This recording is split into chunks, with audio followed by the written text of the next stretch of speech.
Hello everyone, आप सभी का फिर से स्वागत है। ये टेस्ट नंबर 23 है। इस टेस्ट सीरीज में 50 प्रश्नों को कवर किया गया, जो कि एग्जाम के पॉइंट ऑफ व्यू से बहुत ही महत्वपूर्ण प्रश्नों का यह संग्रह है।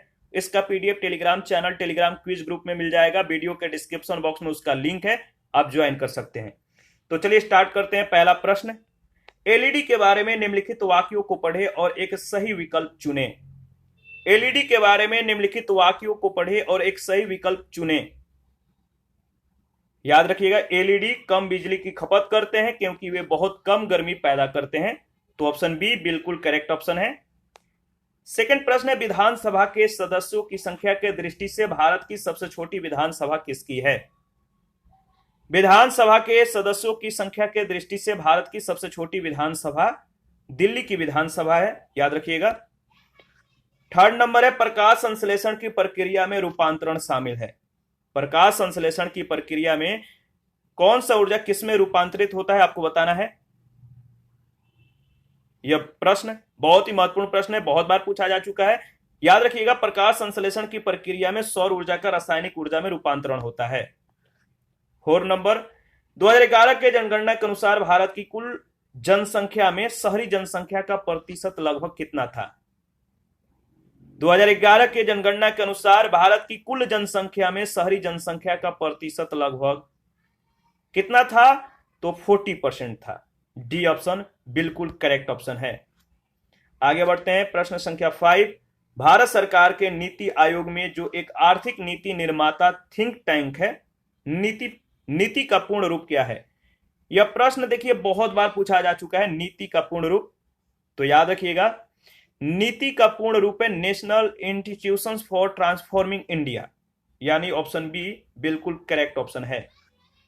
6 नंबर है, भारत के निम्नलिखित राज्यों में से किसे चीनी का कटोरा कहा जाता है? भारत के निम्नलिखित राज्यों में से किसे चीनी का कटोरा कहा जाता है? उत्तर प्रदेश को चीनी का कटोरा कहा जाता है, याद रखिएगा। 7 नंबर, भारत के संविधान के किस अनुच्छेद में लोकसभा में अनुसूचित जातियों के आरक्षण का प्रावधान किया गया है? भारत के संविधान के किस अनुच्छेद में लोकसभा में अनुसूचित जातियों के आरक्षण का प्रावधान किया गया है? तो इसका सही आंसर हो जाएगा अनुच्छेद 330 में। यह प्रश्न बहुत बार पूछा जा चुका है। और प्रश्न संख्या 8 है, राष्ट्रपति के संबंध में कुछ कथन है। राष्ट्रपति संसद का हिस्सा नहीं है, ऑप्शन ए में दिया गया है। राष्ट्रपति संसद का हिस्सा है, ऑप्शन बी में दिया गया है। राष्ट्रपति संसद का एक हिस्सा है और संसद में बैठता है, ऑप्शन सी में है। और राष्ट्रपति संसद में मतदान कर सकते हैं, ये ऑप्शन डी में है। तो राष्ट्रपति के संबंध में जो कथन सत्य है वो कौन सा है? तो याद रखिएगा, राष्ट्रपति संसद का हिस्सा है, यानी ऑप्शन बी बिल्कुल करेक्ट ऑप्शन है। 9 नंबर, निम्नलिखित में से कौन सा अनुच्छेद राज्य सरकारों को पंचायतों को संगठित करने का निर्देश देता है? निम्नलिखित में से कौन सा अनुच्छेद राज्य सरकारों को पंचायतों को संगठित करने का निर्देश देता है? वह अनुच्छेद 40 है। अनुच्छेद 40 जो है राज्य सरकार को पंचायतों को संगठित करने का निर्देश देता है, ऑप्शन बी बिल्कुल करेक्ट ऑप्शन है। 10 नंबर, झारखंड राज्य किस वर्ष अस्तित्व में आया? झारखंड राज्य किस वर्ष अस्तित्व में आया? याद रखिएगा, यह प्रश्न बहुत बार पूछा जा चुका है। तो वर्ष 2000 में झारखंड राज्य अस्तित्व में आया था, तो सी ऑप्शन बिल्कुल करेक्ट ऑप्शन है। और प्रश्न संख्या 11 है, इसलिए हमेशा अस्मिता के साथ और अक्सर चैम्बर ऑफ कॉमर्स के साथ भारत सरकार को चलाया जाता है और यह व्हाइट मैन का बर्डन है, यह किसने कहा? दोबारा से मैं रिपीट कर देता हूं, याद रखिएगा, यह किसने कहा? इसलिए हमेशा अस्मिता के साथ और अक्सर चैम्बर ऑफ कॉमर्स के साथ भारत सरकार को चलाया जाता है और यह व्हाइट मैन का बर्डन है, यह कथन है सच्चिदानंद सिन्हा का। डी ऑप्शन बिल्कुल करेक्ट ऑप्शन है। 12 नंबर, नीचे सूचीबद्ध अधिनियमों का सही कालानुक्रमिक क्रम क्या है? इस प्रकार के प्रश्न बहुत बार पूछा गया है, तो याद रखिएगा, अगर आप वर्ष याद रख पाएंगे तो ही आप इनको कालानुक्रमिक क्रम में जो है व्यवस्थित कर पाएंगे। जैसे रेगुलेटिंग एक्ट का जो समय है, इसका जो वर्ष है 1773 है, याद रखिएगा। इसके बाद पिट्स इंडिया एक्ट 1784 है, इसके बाद चार्टर अधिनियम 1853 और इसके बाद भारतीय परिषद अधिनियम 1861। यानी इसका सही आंसर ऑप्शन डी है। तो याद रखिएगा। आगे बढ़ते हैं। प्रश्न संख्या 13 है, शासकों और उनकी राजधानियों के निम्नलिखित युग्मों में से कौन सा युग्म सही सुमेलित नहीं है? शासकों और उनकी राजधानियों के निम्नलिखित युग्मों में से कौन सा गलत युग्म है? तो इसका सही आंसर हो जाएगा ऑप्शन सी, पांड्यों की राजधानी हेलवीडो दिया गया, जो कि सही सुमेलित नहीं है। याद रखिएगा, चोलों की राजधानी तंजावुर थी, चालुक्यों की ऐहोल और सातवाहनों की अमरावती।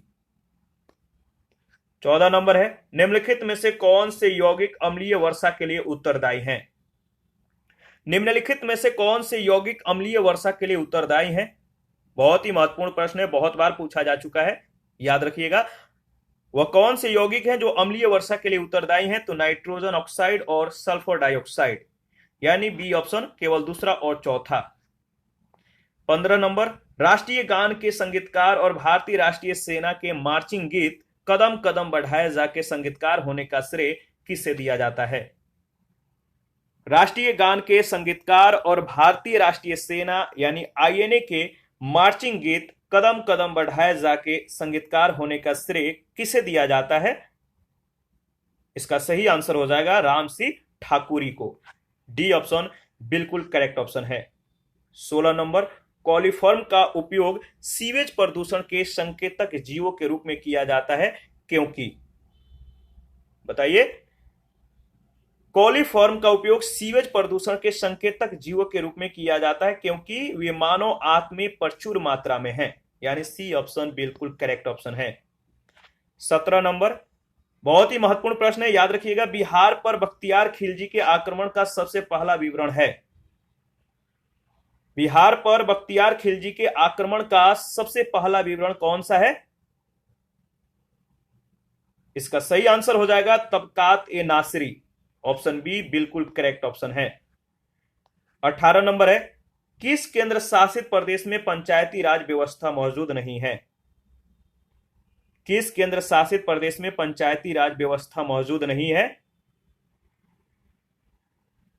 तो याद रखिएगा, दिल्ली में पंचायती राज व्यवस्था मौजूद नहीं है। यह प्रश्न भी बहुत बार पूछा जा चुका है, तो ध्यान में रखिएगा। 19 नंबर है, वह कौन सा रोग है जो विषाणु से नहीं होता है? 4 ऑप्शन है, टीबी, छोटी माता, डेंगू और पोलियो। इन चारों में से आपको बताना है कि वह कौन सा रोग है जो विषाणु से नहीं होता है। तो याद रखिएगा, टीबी विषाणु से नहीं होता है, ऑप्शन ए बिल्कुल करेक्ट ऑप्शन है। 20 नंबर, बीओडी मापने के लिए पानी का टेम्परेचर पर बनाए रखा जाना चाहिए कितना डिग्री सेंटीग्रेड?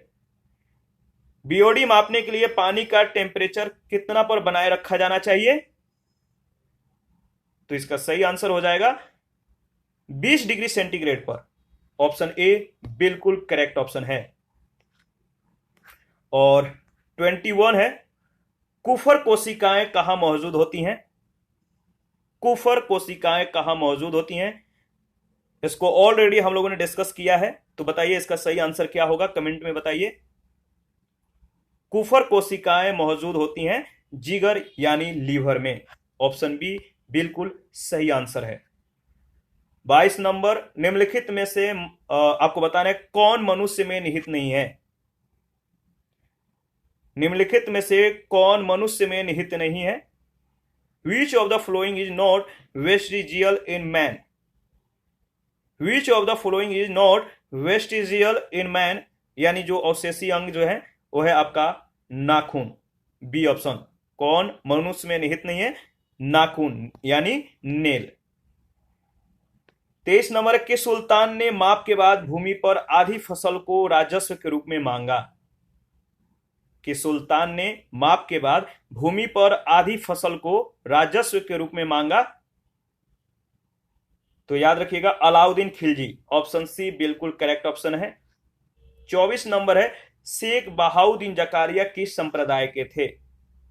शेख बहाउद्दीन जकारिया का संबंध किस संप्रदाय से था?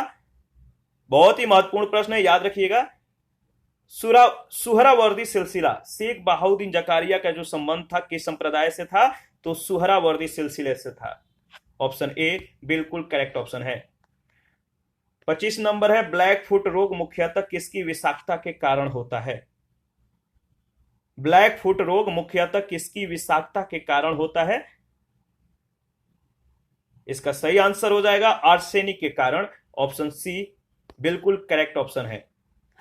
26 नंबर है, भारतीय कला का स्कूल जिसे ग्रीको रोमन बौद्ध कला के रूप में भी जाना जाता है, यह स्कूल है, यह कौन सा स्कूल है? भारतीय कला का स्कूल जिसे ग्रीको रोमन बौद्ध कला के रूप में भी जाना जाता है, याद रखिएगा यह स्कूल गंधार स्कूल है, सी ऑप्शन। 27 नंबर, निवारक निरोध का क्या अर्थ है? निवारक निरोध का अर्थ क्या है? निवारक निरोध का मतलब होता है बिना पूछताछ के नजरबंद कर देना। ऑप्शन सी बिल्कुल सही आंसर है। 28 नंबर, पिट्यूटरी ग्रंथि बताना है कि कहां पर स्थित होती है। पिट्यूटरी ग्रंथि कहां पे स्थित होती है? बहुत ही महत्वपूर्ण प्रश्न है, बहुत बार पूछा जा चुका है। देखिए, पिट्यूटरी ग्रंथि मस्तिष्क में स्थित होती है। ऑप्शन ए इसका राइट आंसर हो जाएगा। 29 नंबर, खजुराहो के मंदिरों का निर्माण किसने करवाया था? खजुराहो के मंदिरों का निर्माण किसने करवाया था? तो इसका सही आंसर हो जाएगा चंदेल राजपूतों ने। खजुराहो के मंदिरों का निर्माण चंदेल राजपूतों ने करवाया था, याद रखिएगा। और प्रश्न संख्या 30 है, यदि किसी देश के लोगों की आय को वक्र रेखा वाले स्थान में दर्शाया जाता है कि उसमें वृद्धि हुई है, तो यह क्या दर्शाता है? यदि किसी देश के लोगों की आय को वक्र रेखा वाले स्थान में दर्शाया जाता है कि उसमें वृद्धि हुई है, तो यह क्या दर्शाता है? आपको बताना है यह क्या दर्शाता है। आय वितरण में असमानता घट रही है। यह क्या दर्शाता है? आय वितरण में असमानता घट रही है, इसको दर्शाता है। ऑप्शन सी बिल्कुल करेक्ट ऑप्शन है। 31 है, पूछा गया है कि 1911 में चीन की क्रांति के परिणाम स्वरूप क्या हुआ? 1911 में चीन की क्रांति के परिणाम स्वरूप जो हुआ वो क्या हुआ, आपको बताना है। तो देखिए, याद रखिएगा 1911 में चीन की क्रांति के परिणाम स्वरूप गणतंत्र की स्थापना हुआ। ऑप्शन ए बिल्कुल करेक्ट ऑप्शन है। 32 यानी 32 नंबर, द्वितीय गोलमेज सम्मेलन में भारत का प्रतिनिधित्व किसने किया? द्वितीय गोलमेज सम्मेलन में भारत का प्रतिनिधित्व किसने किया? तो याद रखिएगा इसका सही आंसर हो जाएगा सरोजिनी नायडू, यानी ऑप्शन सी बिल्कुल करेक्ट ऑप्शन है। 33 नंबर है, भारत की प्रसिद्ध लैगून झील कौन सा है? भारत की प्रसिद्ध लैगून झील है चिल्का झील। ऑप्शन बी बिल्कुल करेक्ट ऑप्शन है। 34 नंबर है, हमें जिंदा रखने वाली ऑक्सीजन कहां से आती है? हमें जिंदा रखने वाली ऑक्सीजन कहां से आती है या किससे प्राप्त होता है? जो ऑप्शन दिया गया उसके अनुसार बताइए इसका सही आंसर क्या हो जाएगा। तो याद रखिएगा, देखिए जल से हमें ऑक्सीजन प्राप्त होता है। हमें जिंदा रखने वाली ऑक्सीजन कहां से आती है? तो जल से। 35 नंबर, निम्नलिखित में से किस पल्लव राजा ने महान चालुक्य राजा पुलकेशिन द्वितीय को हराने और मारने के बाद वतापी कोंडा की उपाधि धारण की? निम्नलिखित में से किस पल्लव राजा ने महान चालुक्य राजा पुलकेशिन द्वितीय को हराने और मारने के बाद वतापी कोंडा की उपाधि धारण की? याद रखिएगा नरसिम्हा वर्मन प्रथम। ठीक है, किस पल्लव राजा ने? तो नरसिम्हा वर्मन प्रथम। नरसिम्हा वर्मन प्रथम ने महान चालुक्य राजा पुलकेशिन द्वितीय को हराने और मारने के बाद वतापी कोंडा की उपाधि जो है धारण की थी। 36 है, किस राज्य में धार्मिक उत्सव गणेश चतुर्थी धूमधाम से मनाया जाता है? किस राज्य में धार्मिक उत्सव गणेश चतुर्थी धूमधाम से मनाया जाता है? तो आपको मालूम है इसका सही आंसर हो जाएगा महाराष्ट्र में। महाराष्ट्र में गणेश चतुर्थी बहुत ही धूमधाम से मनाया जाता है। 37 नंबर है, निम्न में से किस भाषा को केंद्र सरकार के द्वारा शास्त्रीय भाषा का दर्जा दिया गया है? निम्न में से किस भाषा को केंद्र सरकार के द्वारा शास्त्रीय भाषा का दर्जा दिया गया है? तो सही जवाब हो जाएगा तमिल, ऑप्शन बी। तमिल को केंद्र सरकार के द्वारा शास्त्रीय भाषा का दर्जा दिया गया है। 38 नंबर है, भारत की संविधान सभा के गठन का आधार क्या था? भारत की संविधान सभा के गठन का जो आधार था वो क्या था? याद रखिएगा, कैबिनेट मिशन योजना 1946। बी ऑप्शन बिल्कुल करेक्ट ऑप्शन है। 39, वियतनाम के स्वतंत्रता आंदोलन का नेतृत्व किसके द्वारा किया गया था? वियतनाम के स्वतंत्रता आंदोलन का नेतृत्व किसके द्वारा किया गया था? तो याद रखिएगा, सही इसका जवाब होगा हो ची मिन्हो के द्वारा।